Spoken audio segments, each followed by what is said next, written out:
Welcome to the Ric and Rich Show. Like, share, comment, and subscribe for more content. Follow us on social media and turn on post notifications for updates. Thanks for tuning in.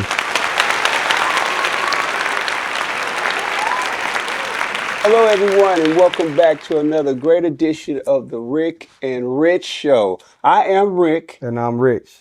And today we have no other than Wayne Ransom, the great comedian extraordinaire. He hails from Richmond, Virginia. It's close enough. Okay. Virginia, yeah. Virginia, yeah. We met. He's a great asset to know. He knows a lot of people. He has great things to talk about. He's extremely funny. And just all around great guy, great father. And he's going to be doing movies, and he's doing nationwide stand-up as we speak. Wayne, nice meeting you again. A pleasant be here. No, actually, thank you for coming. Thank y'all for having me. Indeed. Be sure to like, share, comment under this video, our favorite thing to do. And don't forget to hit the subscribe button. Yeah, don't forget to hit the subscribe button. Yeah. Let's get on into this thing, Rick. Yeah.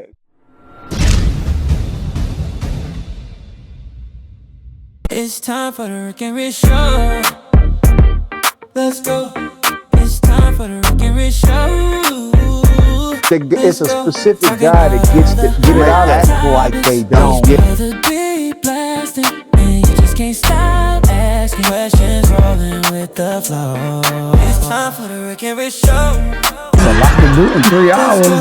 Hey, now, you. Whoa, hold on. Howdy, party.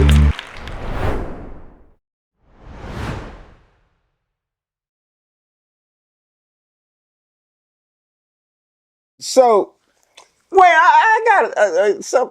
People write in and they leave messages for Rich and I too, and they ask some very odd stuff, and I like the odd.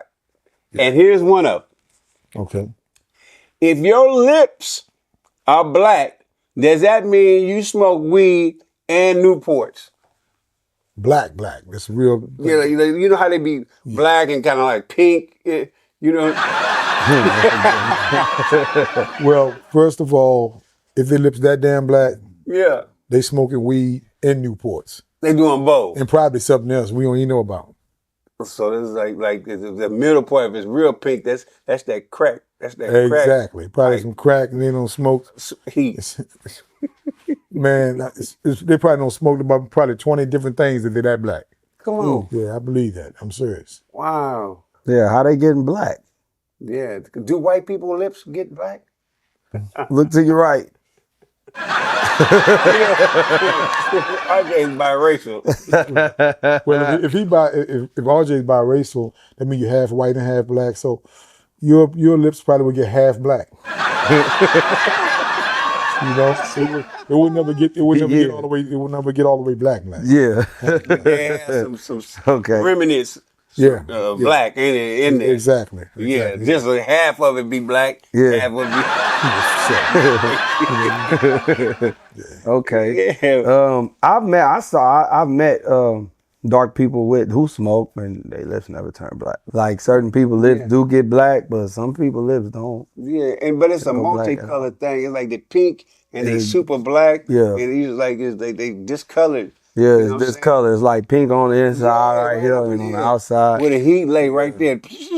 Yeah. But you got to look at it. Now, some of their lips might have been black from since they was a baby. Mm-hmm. Now, you ain't been around these people all their damn life.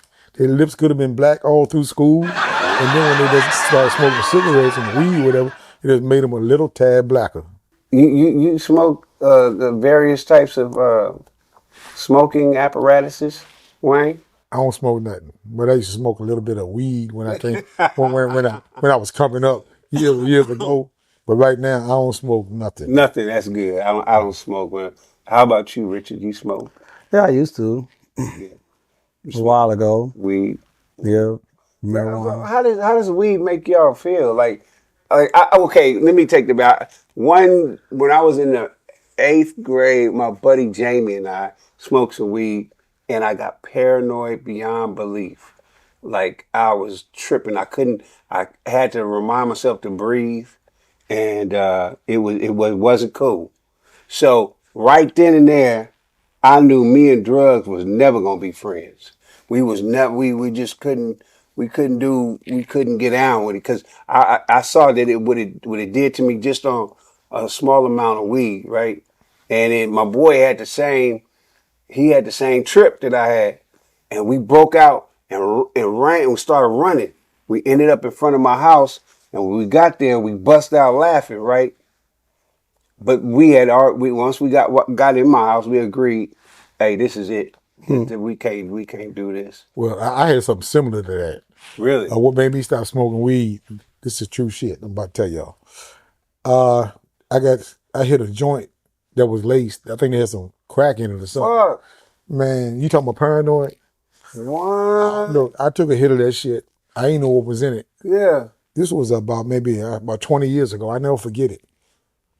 I thought a fucking helicopter was in the living room. I'm not laughing. I thought the fucking helicopter was in the living room, and the damn cops was in it. And I told my brother, because he was with me. One of my brothers was with me. I was like, man, we gotta hide, man. They gonna get us. Yeah. They gonna get us. They after us. I knew damn well, man. I just stopped doing it totally. I said, I ain't fucking with this shit no more. Yeah.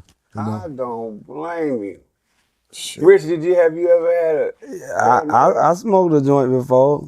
Like my paranoia was more like, I guess, a typical paranoia. Like I might have tripped myself out, being high and like the feeling. Yeah. Then my heart started racing. But I think it's depending on the person because I actually smoked weed for a while. Yeah. And I enjoy smoking weed. Is that a expensive habit to have? Like, it depends. If you ain't got no job. I can imagine. If you got a job, it ain't that expensive. It's all about how bad you smoke. It's all about how bad you smoke. So if you smoking like I got a friend, he ain't got no job, but he don't care how he smoke. Yeah. Like he'll get his little bag of weed and smoke it all up till ain't no more. But I gotta say, if he ain't got no job, they the type you gotta watch out for too. Mm-hmm. Especially the drug dealers, the one that sell weed, because they go out there and rob it. Damn. Yeah. You know what I'm saying? Just to get it in, they smoke free for a damn year. What do they get a couple pounds? You know what I'm saying? My grandfather and them, they was hustlers. They had pool halls and they had property and stuff and whatnot. And I remember him warning me against using any type of drugs. Because he told me that cause my grandfather was a drug dealer, and he said him and the dope fiend was in a vicious cycle together. He can't put a bone on a plate unless they want the drugs, and I can't never get involved with using them, so I can feed y'all, or make sure y'all got it. And then I had a really good buddy, rest his soul. His name was Kenny Red. He was a pimp. Really good friend of mine, man. And he's always a Rico, stay straight, man. Just do your music, whatever. Don't get involved. Don't never have no vices. Hustlers and people getting money never have a vice. You never get involved with having a vice because now you a trick, or you use a trick to whatever it is. Mm-hmm. You feel me? Mm-hmm. So yeah, he would always, and then when he saw me make it, he was like, I knew you was gonna do it. But he also used to tell me I was a pimp too. I think I'm not a pimp. I don't know why. I had a few buddies that was pimps who swore I was, and I don't know what they saw in me that had that element. But I could never imagine, because I got sisters, mother, and I have a daughter now, so I couldn't imagine doing that to somebody else's child, Yeah. But for whatever reason, they saw it in me. Yeah. Yes. Well, I got a question for you. Back on the drug thing. Yeah. Like back, those that don't know, this is Rico from the group Sons of Funk. Yeah.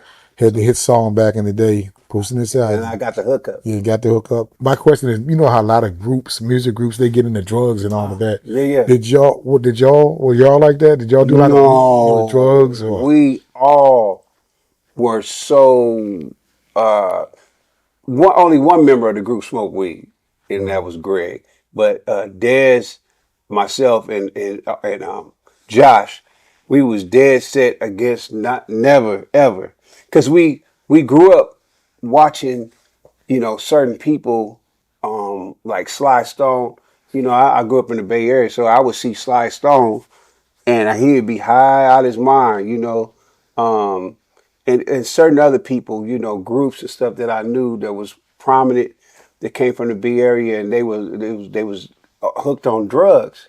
And then I would see them, the money they would get would go to drugs, and then they would lose their homes, they would lose their cars, and then they'd just be some regular, people on the street. I always took that into account and was like, nah, it ain't gonna be me. I ain't never like. And that stuck with you.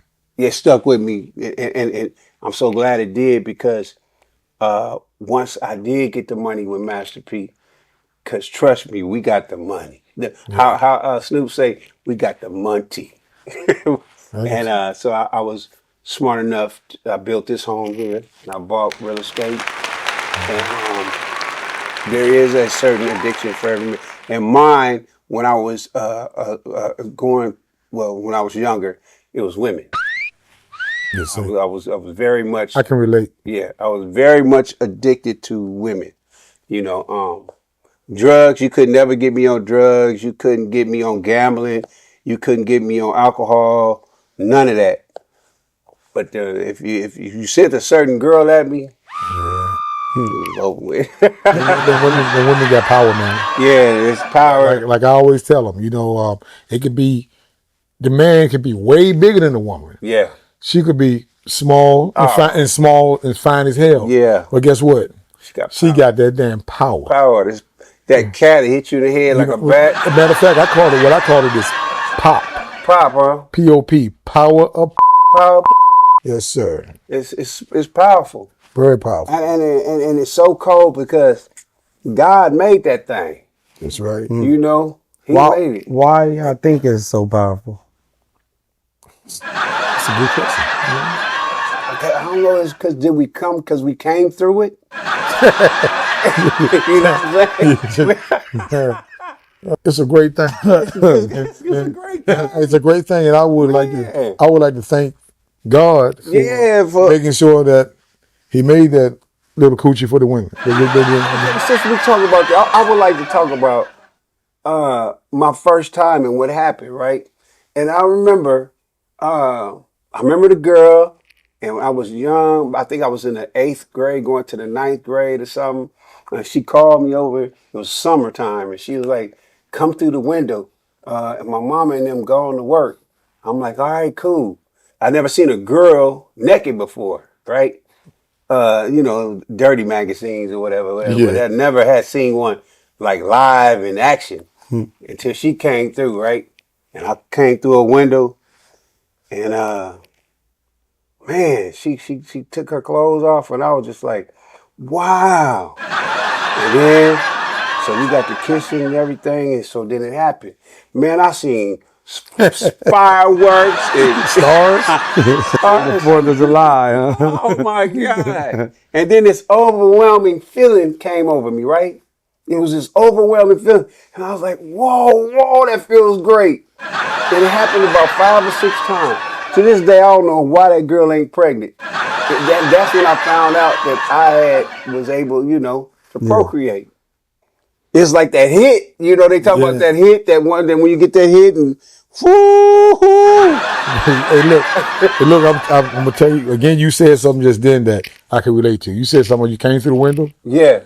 My first piece, it felt so good when I busted that nut. Yeah. And I damn near came through the window. You went through the window? Yes, sir. I almost busted the window out.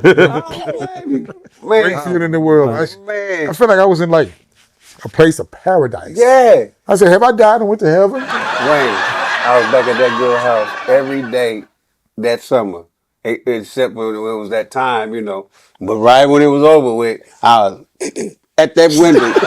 He was hooked. So I was going into the 9th grade. So it was more girls that I was, you know, around, and it just it was high school by this time, right? So you know, there's a bevy of girls, and then I met this one girl.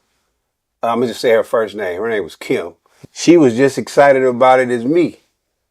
So every day before school, at lunch, and after school. What grade? 9th grade. This when y'all was banging? Yes. At lunch? Man. And we would go to my house, man, and I would have a field day with that girl. But that right there is what really helped that song. Pushing So inside did. you. I see what you pushing inside of that girl at lunchtime, after school. So it was a damn song out of pushing inside you. This is the honest God truth about the song. So everybody in Sons of Funk, we was all struggling. We was broken and glass on the concrete. You hear me? We was toe down. We was toe up. I was sitting in my room. It was on at 808 Gazebo Court, Sassoon City, California, right? I was looking at my car and it had no gas in it and I had no money. And I was like, man, I was getting to that age where I needed to have it, because at the age of 24 or 25 in California, if you don't have a home and a whip, the good girls that you want ain't talking to you. So I said, God, could you please put a song in these hands that everybody gonna love forever? And then all of a sudden, I started playing the song and I started singing the song, right? And my nephew, Jamal, was in the other room, and he was like, what is that? What the hell is that? That is bad. He said, man, let me get we had the little cassette player. Mm-hmm. So he said we recorded it. So I called Dez and I said, Dez, check this out. He said, man, come over to the house right now. We gotta finish writing that. We gotta produce it. So I jumped in the car, man, and that was one of the best things that ever happened. And even though I know it's a sexually suggestive song, but I truly believe God is the reason for everything. Even though it was a sexually suggestive song, that song afforded me to have a family, to own properties, build his home, meet wonderful people like yourself, Richard. You know what I'm saying? But look, if that's making you money, it is affording the way that you live.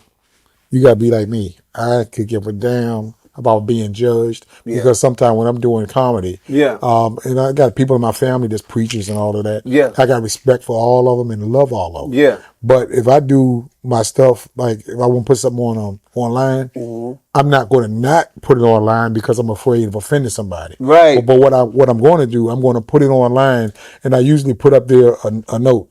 Don't judge me after this. You can look at it if you want to look at it. Yeah. But it's explicit. Yeah. You know, because it is what it is. I just got to do what the people want, and I make money off of comedy too. So so I got to go ahead and you got to do. I got to put it out there. And that's a big deal. You know, she mentioned that. I watched a good movie the other day. It was a Tyler Perry movie. Uncle Joe's Road Trip, College Road Trip. That was a good one. I like that one. I started looking at that funny. last night, and I got to finish it tonight. Yeah, man. And let me share with you. He gives a disclaimer in the beginning. It's kind of funny if you don't really know, but he's really telling you, "Hey, I'm talking about some things, and Joe is kind of." Well, was he doing a lot of cursing in there? Mm-hmm. Yeah, he was doing some cursing. Yeah. But it's just normal stuff. I mean, ain't nothing that these kids and stuff don't hear on the daily going to school. Yeah. It ain't nothing that we ain't never heard before. Whatever. It's, some people too heavenly to be any earthly good. Yes. You feel me? Yeah. So my thing is that movie, but then the way he flipped it, and he showed on this road trip, you know what I'm saying? Even though he might have used certain expletive words or whatever, he showed racism. He showed the struggle of the black man, but he also showed the wins of the black man, the things that we created and you developed. You know what I mean? Mm-hmm. It was a good thing, and so many people are so harsh towards that man, you know, and I never really got it because, and this is the reason why I champion Tyler Perry so much, and not to get off course, but I remember when I first moved to Louisiana, right? I went to go see his play, and he used to have plays in New Orleans at these little, well, they weren't little, they was like kind of like little coliseums or whatever, and he was asleep in his car. So I really literally saw him from the true beginning to his rise right now. Yeah. Rich and Wayne, why are men not wanting to be in relationships anymore? Because some women, and I'm pretty successful, you know, but some women is coming for a handout. Yeah. Like before, and in some of my stand-up, I talk about my journey dealing with women. I had a couple of them that straight. One told me, first of all, when I met Leslie, my fiance I got now, it was a lady that was 62 years old. I had to make a choice between Leslie and her. Yeah. And she was just telling me to give her a chance. Then I said, well, what do you expect in a relationship? What do you expect out of a relationship if me and you would get together? What do you want me to do? Well, she said, well, I'm looking for a man that will pay all of my bills.